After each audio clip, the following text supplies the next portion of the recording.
গণ অভ্যুত্থানের সফল শক্তি এনসিপি কিন্তু তার যে পলিটিক্স সেই পলিটিক্সটা কিন্তু এখনো শুরু করতে পারেনি। এনসিপি এখনো ইস্যু ভিত্তিক রাজনীতি করে যাচ্ছেন, যেমন আওয়ামী লীগকে নিষিদ্ধ করা, জুলাই ঘোষণাপত্র তৈরি করা। দেখুন, এগুলো কিন্তু ইভেন্ট, এগুলো ইস্যু। একটা রাজনৈতিক দল কিন্তু ইস্যু ভিত্তিক হতে পারে না, তাকে হতে হবে দর্শন ভিত্তিক, আদর্শ ভিত্তিক। এখন পর্যন্ত এনসিপি কিন্তু কোনো আদর্শ দিতে পারেনি।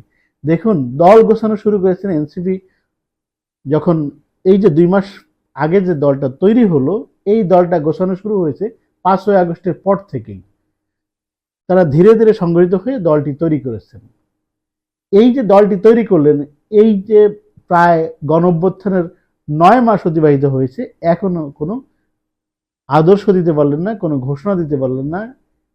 ছোট ছোট ইস্যু নিয়ে আপনারা মাঠে নেমেছেন, বা বড় ইস্যু নিয়ে মাঠে নেমেছেন। এরপরে যখন আপনারা ভোটের মাঠে যাবেন, ভোট যখন হবে, তখন জনগণকে গিয়ে কি বলবেন? আমরা গণঅভ্যুত্থান করেছি, এটা সবাই জানে। এই গণঅভ্যুত্থানের পোস্টার বয় হচ্ছে নাহিদ ইসলাম, হাসনাত, সার্জিস, আক্তার যারা আছেন, এরা সবাই গণঅভ্যুত্থানের শক্তি।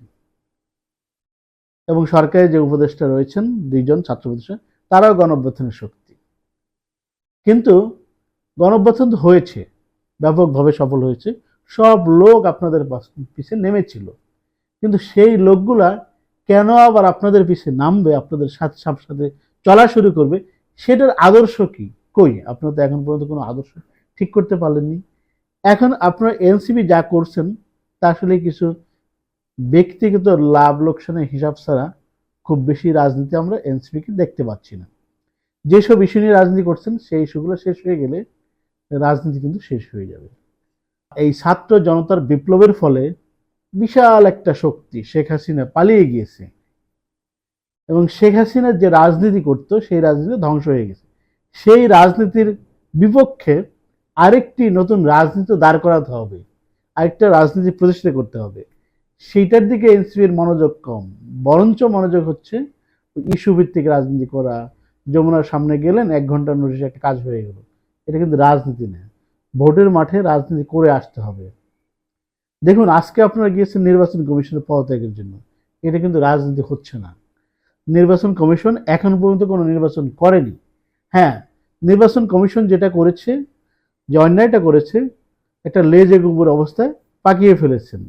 সংস্কার কমিশন থেকে যেসব সংস্কার প্রস্তাব দেওয়া হচ্ছে, তারা সেগুলোকে ইগনোর করতেছেন, করতে চাচ্ছেন না, বা এখনই মেনে নিতে চাচ্ছেন না, সেটা পাশ না হওয়া পর্যন্ত। দেখুন, বাংলাদেশের মানুষ যে যত বড় ক্ষমতায় যাক, যত বড় শক্তি দেওয়া হোক, সে কিন্তু সামনে কে সুযোগ সুবিধা দিবে সেইটা অনুযায়ী রিয়াক্ট করে। এটা হচ্ছে আমাদের জাতিগত কালচার হয়ে গেছে, নেচার হয়ে গেছে। এটাই হচ্ছে আওয়ামী খাসিলিয়াত, আওয়ামী যে স্বভাব সবার মধ্যে ঢুকে গেছে। সেই কারণে নির্বাচন কমিশন এই অবস্থা করতেছেন। ঠিক যখন ঘোষণা যেটা হয়ে যাবে, সংস্কার কমিশন যেটা করেছে সেটা যখন বাস্তবায়ন হবে, তখন নির্বাচন কমিশন ঠিকই মেনে নিবে। সো একবারই এখন কিন্তু এই নির্বাচন কমিশনের সামনে গিয়ে বিক্ষোভ করার টাইম না। এখন আপনাদের হচ্ছে বয়ান তৈরি করতে হবে, আদর্শ তৈরি করতে হবে, যেটা দেখে বাংলাদেশের মানুষ যে নতুন বন্দোবস্তের কথা বলেছিলেন, সেই নতুন বন্দোবস্তের দিকে যাবে। কই? আপনাদের নতুন বন্দোবস্ত দেখতে পাচ্ছি না তো। আপনাদের নেতাদের যে লাইফ স্টাইল, এরা কেউ আসলেই খুব বেশি কর্ম করে বা কাজ করে এরকম না, কিন্তু যে লাইফ স্টাইল, যে চাল চলন আমরা দেখতে পাই, এটা কিন্তু খুবই দৃষ্টকটু লাগে। আপনাদের কিন্তু নিজস্ব কেরিয়ার গঠনটা করতে হবে। শুধু এই রাজনীতি কেরিয়ার হিসেবে নিলে আর বড় বড় পার্টি অফিসে গিয়ে এই যে হুমড়ি তামড়ি, এইটা দিয়ে কিন্তু জীবন চলবে না, পার্টিও চলবে না। যদি রাজনীতিকেই কেরিয়ার হিসেবে নেন, তাহলে কিন্তু দল আগাবে না। বাংলাদেশে এরকম একটি কিছু দল আছে, ক্যাডার ভিত্তিক সংগঠন, যারা রাজনীতিকেই কেরিয়ার হিসেবে নিয়েছেন, তাদের দল কিন্তু আগাতে পারছে না। নতুন মানুষ যারা, যারা দক্ষ, অভিজ্ঞ, যোগ্যতা সম্পন্ন, তারা কিন্তু আসতে পারছে না। সো এই কাজটি না করে নতুন যে রাজনীতি, সেই রাজনীতিটা শুরু করুন, নতুন দর্শন উপহার দিন। দেশ উপকৃত হবে, আমরা ফেসিবাদ থেকে মুক্ত হব। সেইটা আমরা সবাই যারা এই গণ অভ্যুত্থানের পক্ষের শক্তি, তারা এনসিপির কাছে প্রত্যাশা করে।